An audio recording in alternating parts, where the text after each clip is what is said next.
गोपाळ मानवी मनोरा रचण्याचा प्रयत्न करताना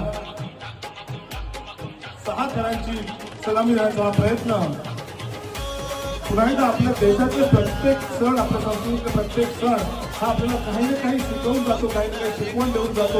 आयुष्यात कसं जगायचं, कसं पुढे जायचं, कसं आपल्या ध्येयाकडे जायचं, असाच हा एक सण जो आपल्याला शिकवतो की एकमेकांचा हात धरून, एकमेकांची मदत करून पुढे कसं जायचं आणि आपलं ध्येय कसं गाठायचं. तर हीच शिकवण, हीच परंपरा पुढे घेऊन चाललेले आहेत आपले श्री सार्वजनिक गणेशोत्सव महामंडळ आयोजित श्रीकृष्ण जन्माष्टमीत्सव 2024 मध्ये प्राणविक कॉम्प्लेक्सचे सगळे सहकारी आपले.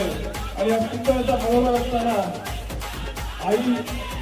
आई गावदेवी गोविंदा पटक आणि सुंदर अशी 6 थरांची यशस्वी सलामी दिलेली आहे. आई गावदेवी गोविंदा पटकाने जोरदार टाळ्या वाजत राहिल्या पाहिजे.